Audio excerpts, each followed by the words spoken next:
Bonjour à tous et bienvenue dans cette nouvelle vidéo où aujourd'hui nous nous retrouvons pour parler du plus gros parc d'attractions européen qui se nomme Energylandia.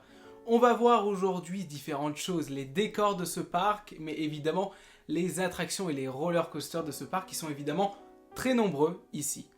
Avant toute chose, avant de commencer cette vidéo, n'hésitez pas à commenter, à liker et à vous abonner à cette vidéo pour ne rien manquer aux prochaines vidéos qui vont arriver. Et moi je vous dis bon visionnage. Energylandia se situe en Pologne, près de Zator et de Cracovie. Alors, c'est un parc d'attractions créé en 2014 et c'est un parc d'attractions qui, depuis maintenant presque 10 ans, ne cesse d'évoluer avec de nouveaux roller coasters et de nouvelles innovations, sans parler évidemment de Zadra, qui est la meilleure attraction d'Europe, mais également la meilleure attraction jamais réalisée en Europe et la troisième mondiale. Alors évidemment, ce parc d'attractions mise plus au niveau des roller coasters que de la décoration, on y viendra plus tard, mais en tout cas le parc évolue constamment avec déjà des fonds d'investissement énormes, mais c'est vrai que depuis ces derniers temps, il y a peu d'innovation qui laisse place plutôt à une mise en place de nouveaux décors et une thématisation plus importante pour effectivement faire une harmonie générale dans le parc et ne pas avoir un côté plutôt décoré et d'un autre un peu laissé à l'abandon et juste poser des roller coasters et des manèges un petit peu partout dans le parc. Et c'est un plan d'investissement donc sur le long terme cette fois-ci, même si on a eu pendant quand même quelques années, presque 10 ans, un fonds d'investissement qui depuis des années a mis de l'argent pour acheter des nouveautés, des nouvelles attractions, Zadra par exemple, Abyssus, des LCC comme Mayan, mais on en reviendra plus tard, c'est pas la meilleure attraction, ou encore Hyperion. Bref, ce sont des roller coasters qui sont impressionnants et qui, grâce à ces investissements, permettent donc au parc de grandir et d'être de plus en plus attractif. Et c'est un bon investissement car la Pologne voulait dynamiser donc son tourisme ici, et donc c'est vrai que maintenant ils mettent en place des nouveaux parcs d'attractions, Energylandia par exemple, mais d'autres parcs qui vont ouvrir prochainement. Mais Energylandia, c'est sûrement le plus gros d'Europe parce qu'aujourd'hui, quand tu as 19 attractions dans son parc, c'est juste impressionnant. Commençons donc cette première partie de vidéo en parlant donc de la meilleure attraction de ce parc, Zadra. Alors Zadra, c'est une attraction créée par Rocky Mountain Construction, RMC, qui est un constructeur américain qui est spécialisé dans le retracking donc de montagnes russes, mais également qui en a construit soi-même. Donc alors c'est une structure un peu différente, on est entre le bois et donc l'acier donc pour tout simplement le rail, et c'est qui fait son aspect vraiment très lisse, très doux, mais en même temps qui permet donc des figures très différentes qu'on ne peut pas faire avec notamment des wooden coasters. Je pense par exemple aux inversions, des 0G stall, des 0G roll, des vrilles, bref, énormément d'inversions qui sont spécifiques concrètement aux hybrides coasters, et aujourd'hui personne ne fait cela à part RMC. Et cette montagne russe, c'est pas pour n'importe quoi qu'elle est troisième mondiale, qu'elle est première en Europe, c'est que cette attraction elle est complètement fabuleuse, elle est incroyable. Au niveau des sensations, c'est très lisse, c'est très fluide. On sent vraiment que c'est très différent d'un roller coaster normal parce que les rides là sont rectangulaires, la structure est très imposante, elle est très impressionnante. On est quand même sur la montagne russe la plus haute d'Europe, attraction hybride évidemment, et c'est une montagne russe qui est juste incroyable. Alors c'est pas une attraction qui est très longue, elle est très aérienne, c'est très différent de Steel Vengeance ou Iron Gwazi par exemple qui sont tous les deux en Amérique. Ici c'est plutôt aérien, plutôt on va dire sur les Air Times, mais c'est pas pour autant que c'est une très mauvaise montagne russe puisqu'elle est quand même troisième mondiale, ce qui est vraiment impressionnant pour ce type de montagne russe. Évidemment on est vraiment dans des sensations très opposées à par exemple Tonnerre de Zeus ou encore Wodan qui est à Europa Park, qui est du constructeur GCI. Ici les sensations sont vraiment incroyables, c'est une montagne russe qui est sensationnelle, qui est fluide. Alors on peut critiquer notamment la file d'attente qui est très très longue et la décoration qui est très simpliste et voire même inexistante, mais ça reste que c'est quand même l'une des meilleures montagnes russes d'Europe et la meilleure de ce parc. Continuons cette vidéo avec Abyssus. Abyssus c'est une montagne russe créée par Vekoma. Alors c'est une nouvelle génération de coasters qui précède les anciens MK 1200 par exemple. Ici c'est des roller coasters qui sont quand même très fluides. Alors Abyssus, à l'inverse, par exemple d'autres roller coasters, c'est un coaster qui est très long, c'est-à-dire qu'on va quand même dépasser les plus de 2 minutes, qui est quand même très très long. On va avoir une première partie qui va être plutôt, on va dire, lisse, pas trop de sensations, on va avoir un premier launch pas extrêmement puissant, et puis cette deuxième partie ici, On entame un deuxième launch avec cette fois-ci un haut top hat. Et puis ensuite, on commence les inversions. On en a un total de 4 ici. Et qui en fait vraiment se passe avec beaucoup de fluidité, avec beaucoup quand même, alors pas énormément de vitesse, mais qui quand même, c'est un roller coaster qui est très long.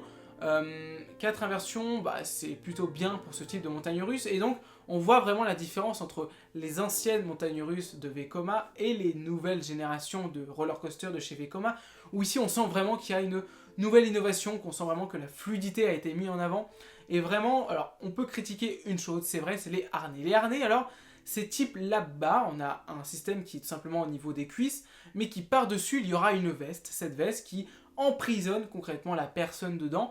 Et alors c'est un défaut comme une qualité, ça évite évidemment, quand il y a des vibrations on les sent moins, c'est normalement ce qui est utilisé avec les anciens roller coasters, par exemple Goudurix qui a été remplacé avec de nouveaux trains Vekoma et qui possède donc une lap-bar avec harnais, comme par exemple Disneyland Paris avec Space Mountain, mais ici concrètement, bon, je vois pas trop l'utilité concrètement, mais c'est vrai que bon, on peut s'en passer, mais c'est pas forcément quelque chose de dérangeant, et ça reste une très bonne montagne russe, une très bonne nouvelle montagne russe qui a été évidemment créée avec un plan d'investissement qui vient avec Zadra. Maintenant, parlons de Hyperion. Hyperion, donc, c'est un hyper coaster de chez Intamin. Alors, un hyper coaster, c'est tout simplement un coaster qui fait plus de 60 mètres de haut. Ici, on est sur la plus grosse montagne russe d'Europe en termes de hauteur.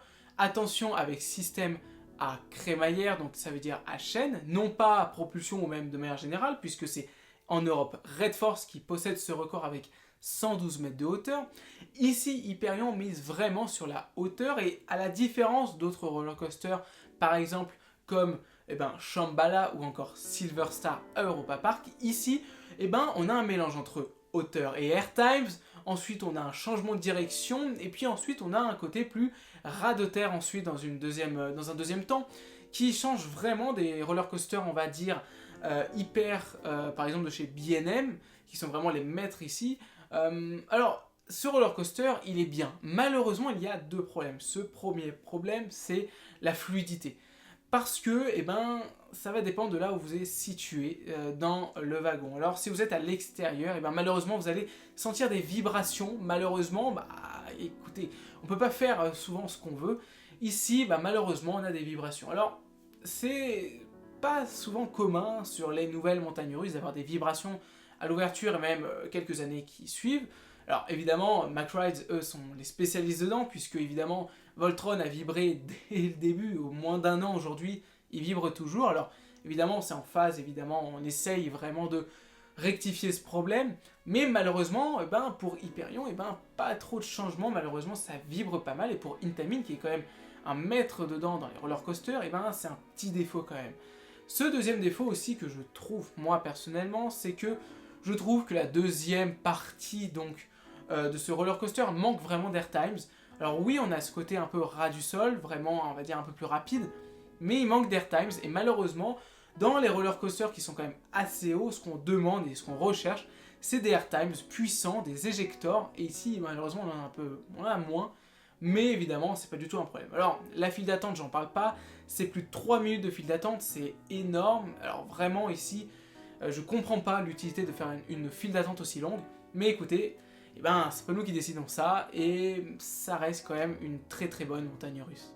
Parlons maintenant donc de Mayan. Mayan, c'est un SLC de chez Vekoma. Un SLC, c'est un coaster suspendu, donc vous avez le rail au-dessus de vous. C'était un coaster de série, c'est-à-dire que Vekoma les vendait vraiment comme des bouchées de pain, vraiment pas très chères, un peu comme les boomerangs. On en retrouve par exemple à Walibi Belgium. Et ce genre de roller coaster, évidemment, a une réputation assez mauvaise. Ça vibre beaucoup, ça n'a pas des grosses sensations. Et malheureusement, c'est le cas ici. Alors, pas forcément parce que Vekoma et le parc Energylandia a décidé de remplacer les trains par des nouveaux trains, c'est-à-dire des trains où c'est un peu plus fluide, on a des harnais à veste souple, donc on va dire ça limite la casse, mais on sent toujours la vibration qui est présente, et malheureusement c'est un gros défaut, parce que en fait ça tâche avec les autres vraiment gros roller coasters du parc, et franchement aujourd'hui on se demande si forcément c'est un gros intérêt ici pour le parc. Alors on a quand même 5 inversions, donc c'est un roller coaster qui forcément permet de faire des premières inversions plutôt sympas, on a quand même les pieds suspendus, mais ça reste un roller coaster très mauvais. Si on compare par exemple à Osiris en France, c'est vraiment le luxe et vraiment l'entrée de gamme. et malheureusement c'est le cas ici. On va dire c'est le SLC le moins pire d'Europe, sûrement, parce qu'il y a ces nouveaux trains, et on va dire parce qu'il y a un entretien effectué qui est quand même plutôt bien. Alors, le problème ici de Mayenne, à part les vibrations et le type de coaster, c'est la décoration. Il n'y a pas forcément beaucoup de déco, c'est pas très bien thémé, c'est parmi les premiers roller coasters du parc, et donc c'était la partie qui n'était pas forcément bien thémée à l'époque, qui sûrement avec le nouveau fonds d'investissement qui arrive, va sûrement être thémé, je pense, mais malheureusement, c'est très difficile à thémer ce genre de montagne russe, donc à voir ce qu'ils vont faire dans les années qui vont arriver. Alors évidemment, il existe plein d'autres montagnes russes, il y en a quand même 19, mais concrètement, on va pas parler beaucoup d'autres montagnes russes parce que bon, ça reste des montagnes russes de série. Le parc est connu pour acheter vraiment énormément de familles Vekoma, de suspens de Vekoma des dernières générations. Concrètement, on va pas s'attarder dessus et je vous conseille plutôt d'avoir une vidéo sur des on-ride et des off-ride si vous voulez voir ça. Ici, c'est vraiment pour parler concrètement du parc de manière générale. Alors, pour parler d'autre chose, c'est vraiment la gestion de ce parc. Ce qui est impressionnant, c'est que tout simplement, les personnes qui gèrent ce parc, donc tout simplement les personnes qui vont mettre les passagers dans le parc, qui vont gérer, etc., ont été quasiment formées par Europa Park. Ce qui fait que ce parc arrive à avoir une très très bonne gestion et ça change vraiment des gros parcs. Alors, évidemment, je vais tailler Port Aventura qui ne sait pas gérer un parc, mais concrètement, ici, Energylandia a décidé de mettre le paquet dans la gestion du parc en choisissant vraiment de bonnes personnes, notamment Europa Park qui a formé une partie donc des personnels du parc et qui, évidemment, ça se voit dans les résultats. Vous attendez vraiment pas énormément. Quand il y a du monde, il faut rentrer un nouveau train sur la voie. Et donc ça, vraiment, c'est un très très bon point pour ce parc qui a décidé de mettre de l'argent et de l'investissement donc pour la gestion de ce parc. Et forcément, ça a un résultat. C'est un résultat qu'on passe une bonne journée dans ce parc. On peut faire plusieurs attractions. Alors, ça n'exclut pas qu'il existe des passes coupe-fil, comme au parc Astérix, comme à Disney, comme à plein d'autres parcs, comme à Port Aventura. Mais, évidemment, on constate que, même sans le pass, vous pouvez faire beaucoup de montagnes russes. Alors, je vous conseille, évidemment, d'y aller en semaine. Évidemment, les week-ends, on va dire que les Polonais décident aussi d'y aller, donc il y a plus de monde. Mais en semaine, on va dire qu'il y a beaucoup moins de monde. Il y a à peu près entre 20 à 40-50% de personnes d'affluence dans le parc, ce qui est vraiment pas énormément. Quand il y a 30 à 40%, c'est presque vide. Et concrètement, ça a vraiment comme intérêt aujourd'hui de faire beaucoup de montagnes russes. C'est vraiment une bonne chose pour le parc d'avoir mis le paquet sur la gestion. Et quand j'étais à l'Europa Park, j'étais vraiment content de la gestion. Et j'espère vraiment, quand je vais y aller à Energylandia, je vais retrouver cette sensation d'Europa Park. Et que j'espère évidemment que je vais profiter d'autant de montagnes russes, évidemment, que Europa Park. Parce que, évidemment, aujourd'hui, on peut que le comparer à Europa Park parce qu'aujourd'hui, sur le plan de la gestion, sur le plan de l'investissement et sur le plan des montagnes russes, c'est concrètement le parc qui se rapproche le plus donc de Energylandia. Donc voilà, j'espère que cette vidéo vous aura plu. C'était une vidéo plutôt courte, vraiment, où j'ai essayé d'expliquer brièvement Energylandia, vous montrer déjà qu'est-ce que propose le parc, et puis de manière générale, vous montrer que c'est un très bon parc. Si vous pouvez le faire, vraiment, allez-y.